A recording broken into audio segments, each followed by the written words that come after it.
This is a program through NDED that's designed to incentivize construction of workforce housing units. To me, that's just entry-level housing. But the MAPA Foundation was eligible to apply as a 501c3. And in 2018, we received a grant from the state for $1,000.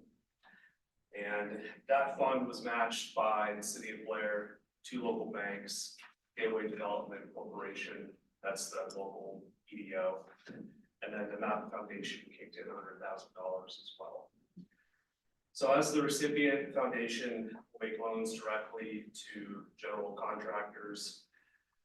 The primary condition of these loans is that sales price cannot exceed which is dictated by the state of Nebraska.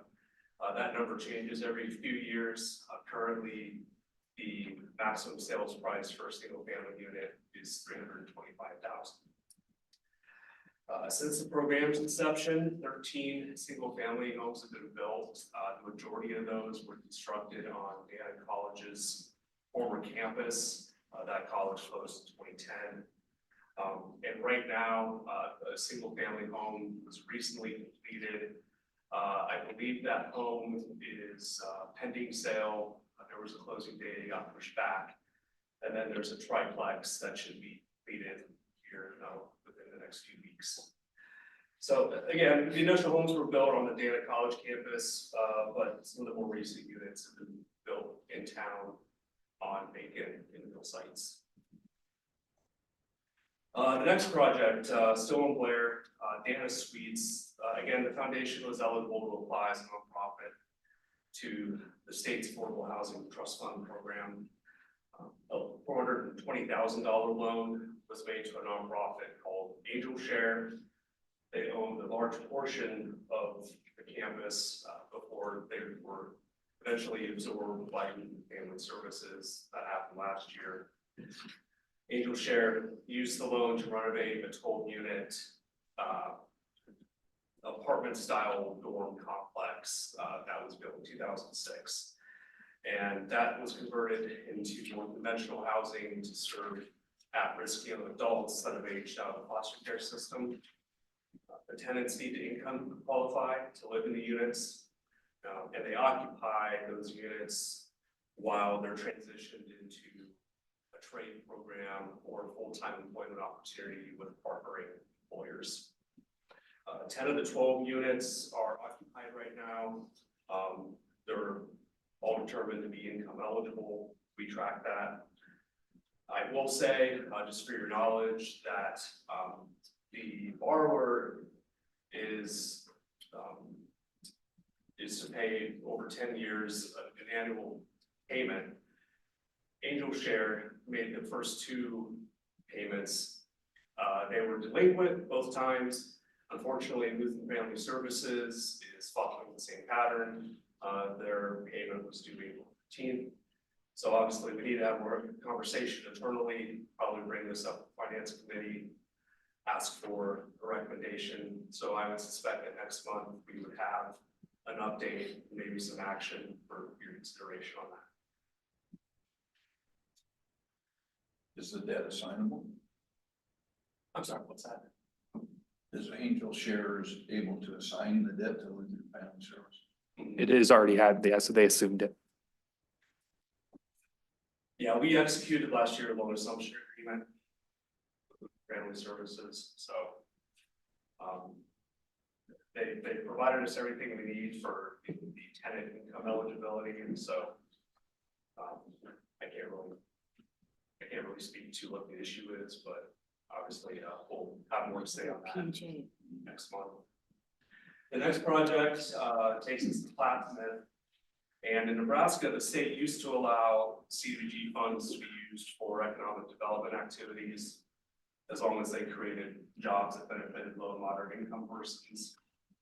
So local government would receive the CDBG award, and then those funds would be turned over through an MOU, essentially, to a nonprofit development organization like the MAPA Foundation.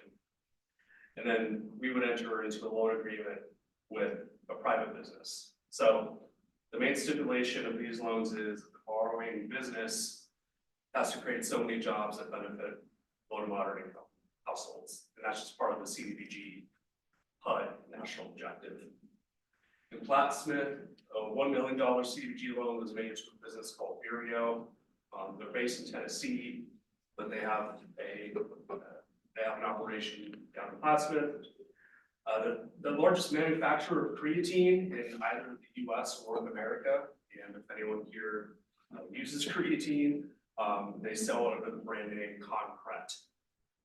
So Vireo, they created 30 full-time equivalent jobs as a condition of the loan. The majority were verified to be filled by Omaha persons. It is a performance-based loan, and so $500,000 was forgivable upon that job creation certification. And then finally, this is kind of similar to the project in Plattsmouth. Last year, the foundation started receiving loan repayments from a hotel management company that operates Holiday Inn Express in Blair. The city had a little under $200,000 in local pool that they could use toward a select project.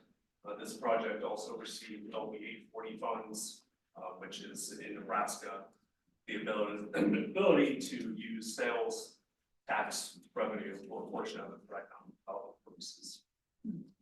So using the foundation as a pass-through, $180,500 was loaned to the hotel for working capital and the purchase of various furniture and equipment for the rooms and the offices. The design of this setup was intended to wash these former CDBG funds of their HUD federal strings. And then once revolved, once paid back, once they've met the national objective, we can pool those funds into a regional revolving loan fund. So we do have a balance of funds on hand. The Plattsmouth CDBG goes into that. So far we haven't really came up with a definitive purpose for those funds that we're holding on to right now, but those are available. So those are my updates. I know a lot of this work is based in Blair. That's not really by intention or design. Blair is just one of those towns that are very proactive, reaching out to us to take advantage of some of these opportunities. So happy to answer any questions. Otherwise, I do have one additional update as well. In front of you, there's a packet for a market value analysis. Later on the agenda, we have an action item to accept a grant award from Front Porch Investments, which is the new regional housing philanthropy that's been put together. Several years ago, they conducted a regional housing needs assessment that looked at the housing needs out through 2040 and identifying kind of the gap in affordable housing production that needed to be met in local communities across the region, like Bellevue and Papillion, City of Omaha, have all had to engage in some legislature or some reporting based on new legislative requirements from the state of Nebraska. But one of the requirements or recommendations, of that regional housing needs assessment was this market value analysis, which is really, it does a number of things. It's really a data tool, a GIS tool for policymakers so that other communities that have used it to support things like TIF for affordable housing lending, for policies related to the comprehensive plan and other things like that.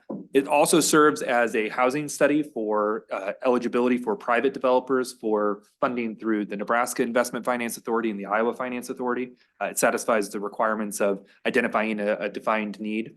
And then also it really can help support a number of different things on the planning side of things in terms of just being kind of a revolving housing study to support work and grant making on the other side. And so communities that have done this type of work in the past have really seen a good opportunity for alignment. The packet here is a proposal that has been made to a number of partners in the MAPA region, and MAPA pursued funding through Front Porch Investments to pay for the totality of this project with those philanthropic funds, as it was a recommendation of that study. And so we were successful in that. But just an update on that piece too. This is work that will be done in coordination with our local partners in a different sort of framework than typical housing studies. It relies on sort of 3 buckets of data, one of them being kind of that census data that's used to prioritize in housing studies. The second is local administrative data. So that's things that cities and counties collect through the planning process or other code enforcement activities that can help talk about the trajectory of a neighborhood. And then the third is private market data that is kind of a subscription-based service that realtors and other property developers use. It's really the combination of those three things that gives us kind of a unique look at characteristics across the region. So this is something that we've presented to a number of parties, including the Housing and Development Committee of MAPA, our Regional Planning Advisory Committee, the Council Bluffs Housing Committee, and City of Omaha in a number of different venues. And it's a good alignment with a lot of the work going on here in the region. So just an update there and background on what that agenda item is later on. Very nice. That was an information item. Let's go on down to D, business. Number 1, the approval of the June 22nd, 23rd meeting minutes. May I have a motion? Motion. Second? Burmeister, did you get that? Elizabeth?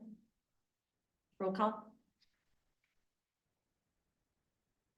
Burmeister? Abstain. Friend? Yes. Height? Yes. Rowe? Yes. Morrison? Yes. Walsh? Yes. Benton? Yes. Going down to B2, the Blair Rural Workforce Housing Fund Plan Amendment. Grant, again? Yes, me again. So this is the admin plan that directs the Blair Rural Workforce Housing Fund. These funds have been revolved now 3 times by 2 different developers. One was local, one builds homes more regionally. Originally, the program was intended exclusively for single-family homes, but there's been more of a local need in the last couple of years to add multifamily housing to that. So the city approached us about amending this plan and adding that as an eligible activity. And we also just went ahead and aligned the eligible activities of this plan with those that are allowed by the state. And that really just includes the addition of adaptive reuse of commercial buildings or other spaces. And then upper story downtown building rehab. So in most cases, those spaces originally were used as residential space. So the plan's been amended to remove references to outdated sales prices. I mentioned in the report that currently the maximum sale price for a single family unit is $325K.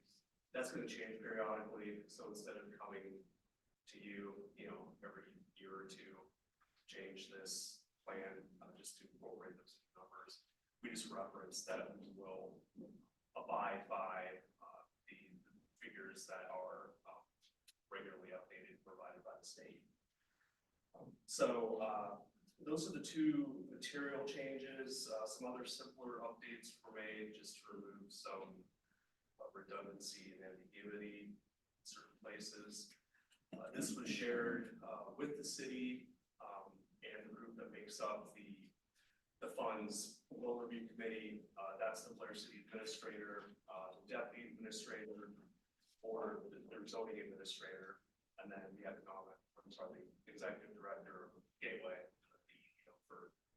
So they haven't provided any comments beyond what we've already discussed, but they indicated that they would like this plan to be, the amended plan to be approved by the foundation. So that is what we are requesting today. Okay. And that needs a motion, right? It's an action. Okay, and that is an action item. So I may have a motion for the rural workforce. May I have a second? Second. Roll call? Burmeister? Yes. Friend? Yes. Height? Yes. Rowe? Yes. Morrison? Walsh? Yes. Benton? Yes. Thank you. Okay. All right, but B3, the front porch investment, Mike. Yeah, so this is the grant agreement between MAPA and Front Porch Investments for the purposes of the market value analysis that I highlighted previously. The amount is $150,000 in total. The quote that we had from last year or from late 2023 was about $130,000 for this kind of effort. And so 150,000 was just a conservative estimate of what it might take in this highly inflationary time. So the funds will be used to contract with a consultant, and that consultant will lead the process of coordinating with local partners, gathering the data and presenting those results to our local partners over the next year or so. So with your approval today, we would execute this. I would note, we don't have the MAPA Foundation on my annual authorizing agreement or authorizing resolution where the board, you'll actually be doing this later in the agenda on the board meeting. Provide me the opportunity to execute basically money coming into the agency grant agreements. We don't have the foundation board items included in that. And so this is why we're bringing this here to you today. Okay, good enough. May I have a motion to approve the Front Porch Investment Grant Agreement? Second. Roll call? I'm sorry, who's second? Burmeister? Yeah. Friend? Yes. Height? Yes. Rowe? Yes. Morrison? Yes. Walsh? Benton? Yes. Okay, that adjourns the foundation. All righty, moving right along into the Board of Directors. This meeting of the Metropolitan Area Planning Agency Board of Directors will be conducted in compliance with the Nebraska statutes of the Open Meeting Act. For reference, the Open Meeting Act is posted on the wall of the boardroom. First, we'll have roll call. Burmeister? Here. Commissioner Roger Garcia? Mike Frank here. Mayor Rusty Hyde? Here. Mayor Doug Tendick? Councilmember Don Rowe? Here. Mayor Gene Stothard? Jacqueline Morrison? Supervisor Carol Benton? Here. And Mayor Matt Walsh? Here. Okay, B, approval of the agenda. May I have a motion? So moved. Morrison? Second, Frank. Roll call? Burmeister? Yes. Friend? Yes. Height? Yes. Rowe? Yes. Morrison? Yes. Walsh? Yes. Benton? Yes. On the C item, the board minutes of the May 23rd, 2024 meeting action, I need a motion. Second, Burmeister? Roll call? Burmeister? Yes. Friend? Yes. Height? Yes. Rowe? Yes. Morrison? Yes. Walsh? Yes. Benton? Yes. The agency reports and presentations. Mike, do you want to do the first one? Sure. Hopefully the only one too. Okay. Okay. Excellent. So I highlighted this project previously. This is a military infrastructure resilience program through the Office of Local Defense Community Cooperation. This is building on a project that MAPA facilitated back in around 2018 called the Joint Land Use Study that harmonized land use regulations across the region, really to make sure that local land use decisions don't impede base operations, future missions at Offutt Air Force Base, largely due to runway operations and maintaining lower heights within the operational zones of the runway. The Chamber of Commerce military affairs representative reached out to us and noted that the Offutt Air Force Base leadership was considering an application for this military infrastructure resilience program, really to build on that joint land use study and take a look at other issues such as housing needs in support of the base and base operations and workforce, transportation, and then also just resilience in light of the flooding that happened in 2019 and the major investments that have been made at the base. It's the region's largest employer, and MAPA has been really supporting a lot of work through the city of Bellevue in support of the Fort Crook Road corridor, and with the transportation focus, this will be a big aspect of that. But just thinking back to the conversations at the regional level and at the statewide level in both states around SpaceCom and the competition for that particular effort through the Department of Defense several years ago, was really, I think, a great opportunity to bring partners together from across the region to support the region's largest employer. So that letter was submitted to the Office of Local Defense Community Cooperation, essentially requesting funding for this study. There is a competitive program if MAPA were to apply, but with the base leadership requesting it, it's really just a matter of timing and resources for the funding to be awarded. And so we're looking at 2025 for that project to move forward. Wanted to note as well, the Iowa DOT Transportation Commission was held in Council Bluffs earlier this month. Mayor Walsh was in attendance as well for the ribbon cutting on the Council Bluffs Interstate System project. So this is really a 25-year project in the making that isn't actually done, but I guess they are not going to have the Transportation Commission meeting back in Council Bluffs before the actual completion date. But the significant portion of the work has been completed, particularly with segment 4, the portion kind of right by River's Edge Park and Tom Hannafin Park, there being kind of the most visible piece of that with some more work going on. But back in 1999, MAPA and Iowa DOT and City of Council Bluffs actually collaborated on the study that led to this ultimate project. So really kind of an important through line between MAPA's coordination with the City of Council Bluffs in kind of facilitating that transportation planning process, and over $1.6 billion worth of investment in the interstate system on the Council Bluffs side of the river.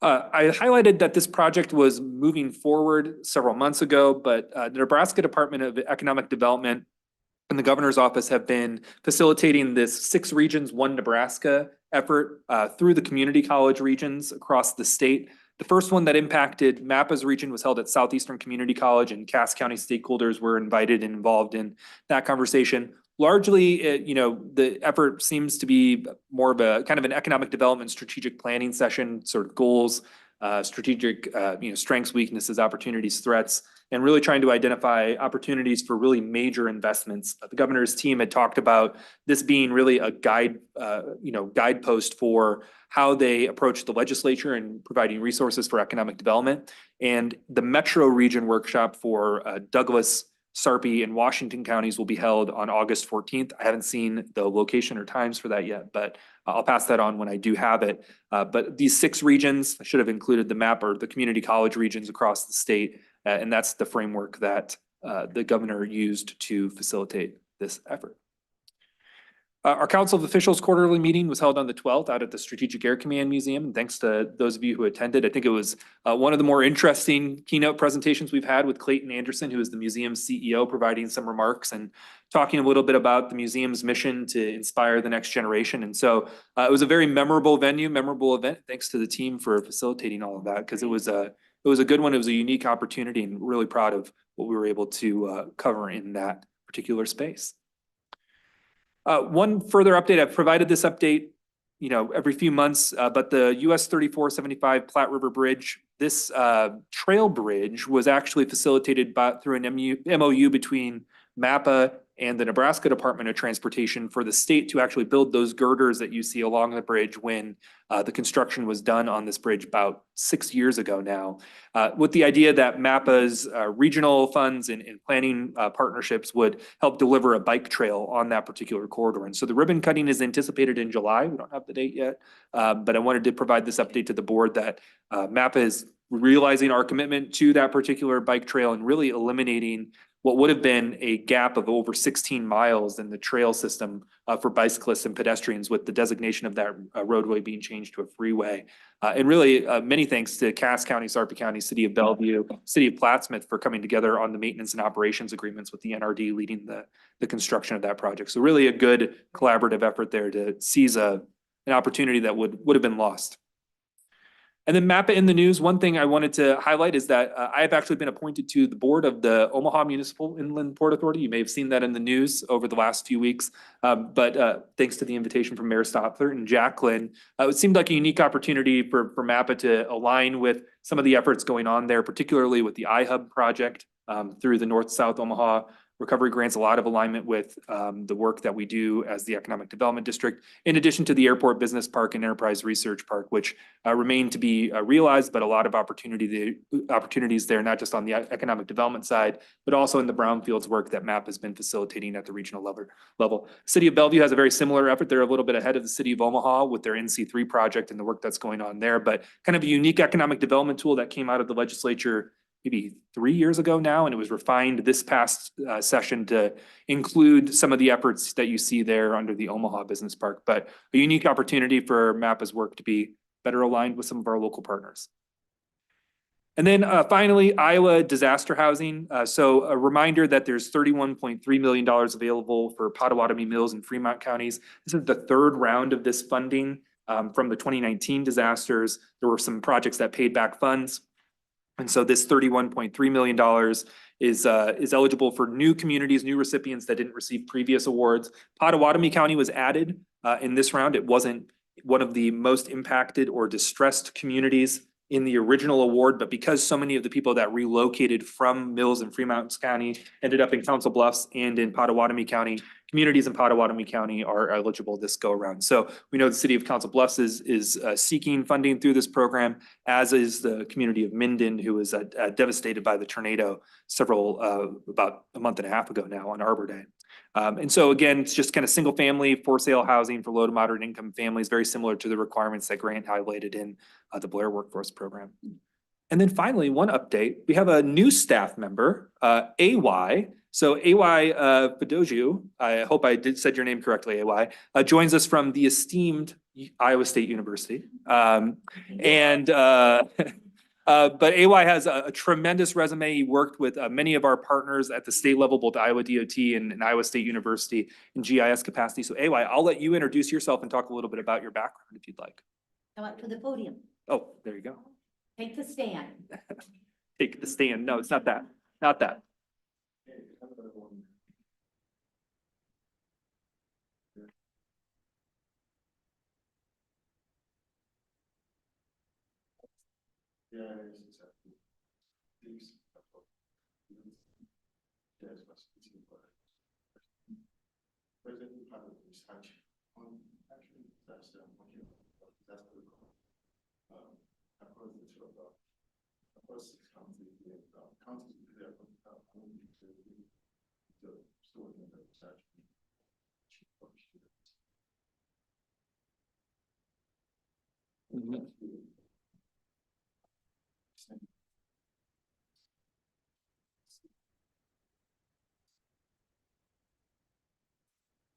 Mhm.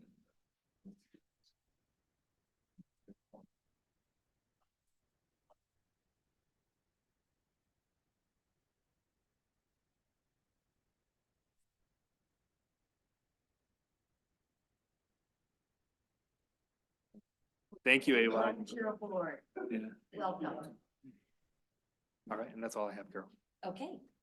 Mike, can I ask one Yes. question about your work? Yes. At the council of officials, I saw on the slide, it said you guys had elections. I missed that. So I was just wondering if you could tell us if there were new officers or they stayed. They stayed the same. And so we anticipate that we may have to make some changes later in the year with people's service on the Council of Officials and the board. You may recall in May, the board approved our small communities representatives for this board being Supervisor Vinton and Mayor Doug Kindig. And so those were approved by the Council of Officials as well. So they're kind of affirmed. But then also the chair and vice chair of the Council of Officials remain the same. Yeah. Any other questions? All right. Thanks, Mike. That's an information. Any public comments?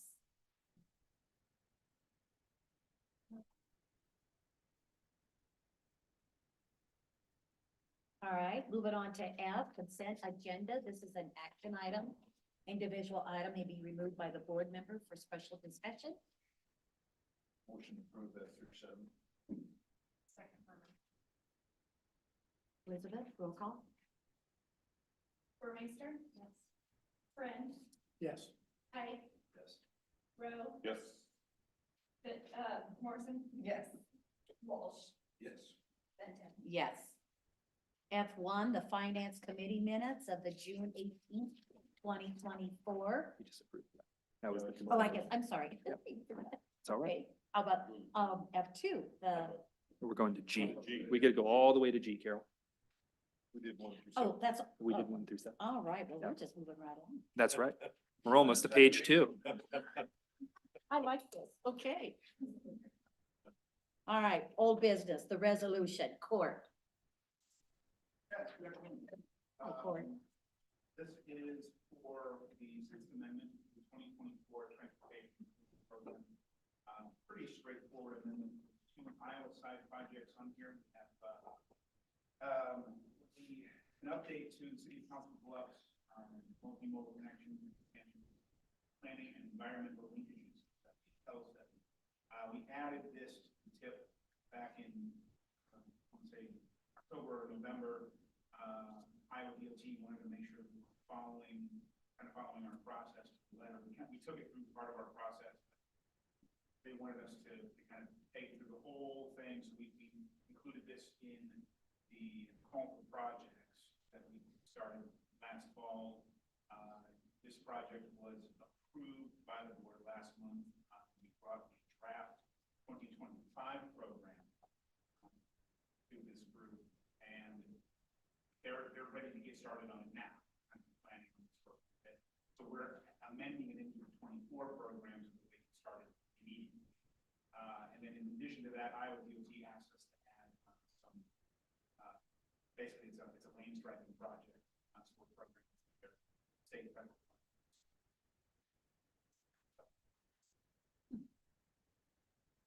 But that's it. This comes with a favorable recommendation from DPAC. We're asking for approval. Okay. Good enough. Motion? Second? Roll call? Burmeister? Yes. Friend? Yes. Ike? Yes. Rowe? Yes. Morrison? Yes. Walsh? Yes. Benton? Yes. You're doing a great job. Keep moving. Resolution. Yeah, so then this item is, we're making an amendment to the section 5310 program management plan. This is, I'm gonna try to do this as succinctly as I can. If you have any questions, you want to unpack it a bit more, let me know. But effectively, the way that we run the 5310 program in the past is for all vehicle purchases, it was, you're allowed, the jurisdiction is allowed to go for 80% federal funding. You have 80% federal, 20% local match, kind of typical for our federal aid projects. There is an allowance within the 5310 program, broadly within federal training administration under the law, that if your program meets certain requirements, you can go for 85% federal funding, 15% local. And the City of Council Bluffs requested that we add that into our program management plan so that in the future they could apply for that 85% funding instead of just the 80%. It won't have any impact on the current program. The awards are what they are unless CGC recommends to kind of change that layout. But this is effectively allowing members of or participants in the 5310 program to utilize that 85%, 15% split. Right now, based on what my understanding of the situation, it would only be City of Council Bluffs that would be eligible for that. Technically, Metro would be as well, but they don't apply to 5310 funds. Doesn't have an impact there. That effectively means that in future project selections for 5310, the City of Council Bluffs can request 85% instead of 8%. We didn't have a quorum at the CTC meeting, so they weren't able to provide an official recommendation. I didn't have any members tell me that they were opposed to this. We also took it from TTAC, and TTAC is recommending approval, and staff is also recommending.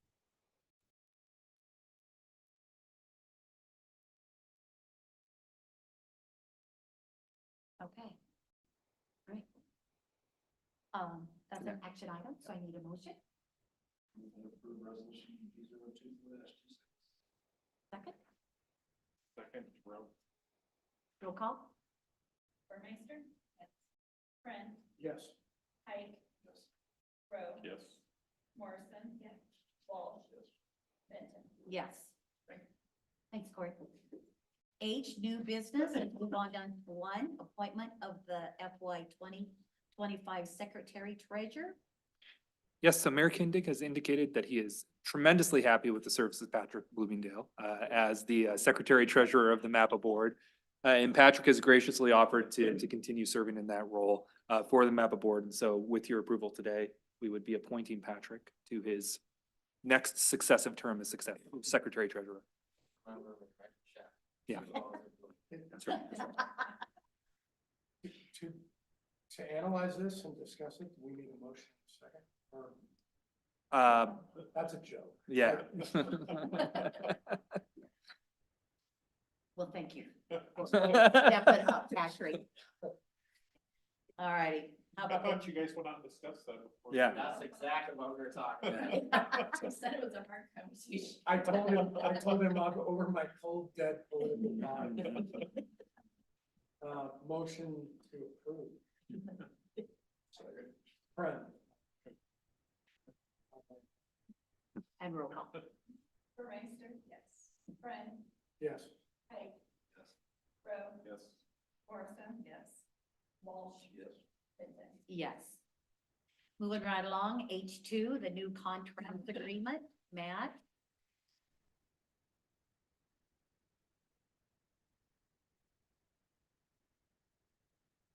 Mike, you want me to do all of it or just? You're just gonna do A and I'll do the rest of them. So FY 24 audit engagement letter is here and our auditors, I Bailey, had done a proposal for 3 years, it's the third year of the proposal, and they quoted us this price. So there's no changes there. There were just, there were some concerns about the terms of the engagement letter. We had some negotiations. They changed that. I don't know exactly where that letter is. It came over on DocuSign. We will not sign it unless those terms are what we negotiated. But I just don't have an actual hard copy that came over in DocuSign. It's hard to look at DocuSign without downloading it. Right. Okay. But we have that, and so we're ready for you to approve that based on those changes. Is this 37,000? What was it last year? It Yeah. was, I think it was 35 Okay. something, and so they bake in a little bit of like, a little bit of increase based on the assumed inflation over that period. But one of the concerns always with an engagement letter is that final price is always more Exactly. with Right. auditors, because there's unforeseen additional expenses, and they write that into the engagement. Okay. And it's usually like if we ask a bunch of questions that they have to research, or they find something that we did wrong and they have to, they can charge us additional costs. The final cost for last year, about almost $10,000 more than the project, based I on. remember those. that, yeah. And Is we this, also negotiated those prices I think we talked about that last month, 2 months ago. We negotiated that price down. is this again a 3-year contract? Just one. It's No, just a this is the 1 year. last of the third Last. year. We didn't have a contract, more of a proposal that we accepted. And Got so they're making good on that. Proposal. We would have to go in to negotiate a follow-on after this year, or we may bring to the board a request to do a recommendation to an RFP. Okay, For that. okay. Good enough. We need a motion on that one? Yes. Motion? Second? Second. Roll call? Burmeister? Yes. Friend? Yes. Pike? Yes. Rowe? Yes. Morrison? Yes. Walsh? Yes. Benton? Yes. Mike, how about the planning pass-through agreements? Sure. You want me to take all of these all at once? Absolutely. Okay. These are our annual planning pass-through agreements in our Unified Planning Work Program. So this is a portion of MAPA's federal transportation funding that we pass on to local partners that help assist us with our regional transportation planning. This year, the awardees for that are the City of Omaha Public Works Department for $29,890 for the purchase of INRIC's signal analytics software. The match there is $12,810. I should note that these local contracts are matched at 30% as opposed to 20%. That additional match is counted towards MAPA's other planning activities. Douglas County GIS is providing data maintenance and some AI data analysis for features such as sidewalk connectivity and other things in the region that leverage our aerial photography product. Through the NIROC aerial imagery, and then some software licenses that facilitate the work that they do in support of planning department and public works department within the city of Omaha. Federal total on that side is $59,811. Very similar in Pottawatomie County GIS, very similar data maintenance and AI and software products for Pottawatomie County, supporting work across the entirety of the county and supporting work for the transportation planning in some of the smaller communities in Pottawatomie County as well. And then the total there is $67,025. And then Sarpy County, again, very similar to the overall framework there for the other two GIS departments, a lot of consistency across these proposals, leveraging again that aerial photography with the AI software and the tools there, and then supporting the work of maintaining those assets for the transportation planning process, a total of $47,445 in federal funding. These were all included in our work program, which was approved by the Board of Directors last month and the Council of Officials in June. And so with your approval today, we would execute these agreements with our local planning partners. Okay, good enough. Motion? Second? Second, Rowe. Roll call. Burmeister? Yes. Friend? Yes. Height? Yes. Rowe? Yes. Morrison? Yes. Walsh? Yes. Benton? Yes. How about the resolution 2024-27, Court? I'm back. Yay. So, we brought the draft 2025 program to you last month. That's when we had you approve the new project awards from the project that was released last fall. All of those are now programmed in the TIP. Basically, where we're at now is this will be approval of the final TIP, and then we'll do award notifications next month and settle everything with the applicants. Changes that are in here in this document from the draft. I updated the programming on some of the preliminary cases, just to kind of get a better picture of exactly where everything's going to land as far as when they're going to start doing kind of preliminary engineering, that sort of thing, depending on construction. That's not fully decided for all the projects yet. The project applicants haven't provided me with all the information on when they want to start on everything, so we're sort of on that, but at least about as good as it's going to get for now. I also added, we're missing the new carbon reduction program table in the main body of the TIP, so I added that in. Some of the congressional earmark projects that were applied for, I'm still waiting on some of that information to come in, but I have almost all of them in there. They weren't all in there in the draft. Those have been added. I also added some language linking the long-range transportation plan and transportation improvement program performance measures. The piece that we were missing for Iowa DOT pointed it out. Kind of the connection that we're delivering on this part of the I also added a couple of projects, Iowa TAP projects that we weren't sure if they were going to be finished this year. It doesn't look like they're going to be. Their letting dates are set for the next couple of years, so I think those are in there. And then I also made sure to update fiscal constraint, or fiscally constrained through 2030. I think that's all that's in there from this coming with a favorable recommendation for TTAC. Are there any questions? Most of it hasn't changed. Okay. All righty. If there is any other questions, I need a motion. Motion, Friend. Second, Second. Morrison? roll call. Burmeister? Yes. Friend? Yes. Height? Rowe? Yes. Morrison? Yes. Walsh? Yes. Benton? Yeah. Okay, thanks, Court. Mike, how about salary adjustments? Sure. So each year, after the approval of the budget, we have the MAPA board take a separate action to approve and provide the implementation for both the cost of living adjustment and the merit pool for staff performance improvement or staff performance raises throughout the year. And so this year, within the MAPA budget that was approved last month by the MAPA board and approved by the Council of Officials in June, it included a 3.8% cost of living adjustment. That's based on the Midwest Urban Consumer Price Index. This is the index that we've been using over the last several years to ensure that we're not losing ground to inflation for staff within the agency.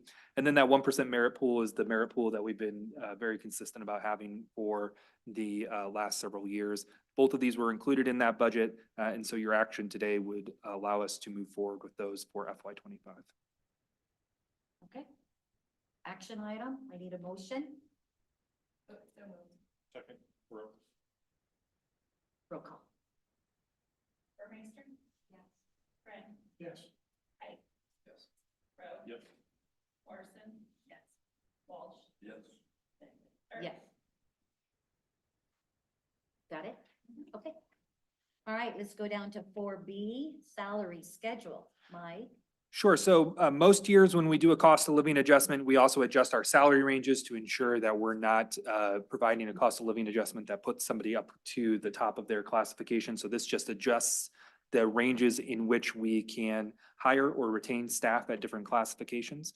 With the 3.8% cost of living adjustment, we're requesting that the board increase those ranges to reflect that. We didn't do this last year because we had a kind of a realignment of many of our positions that the board approved after we did a salary study. So this is kind of getting back to that rhythm of adjustments to our salary schedule on an annual basis. Okay. Any questions on that? May I have a motion? Second, Frank. Roll call? Burmeister? Yes. Friend? Yes. Hank? Yes. Rowe? Yes. Morrison? Yes. Walsh? Yes.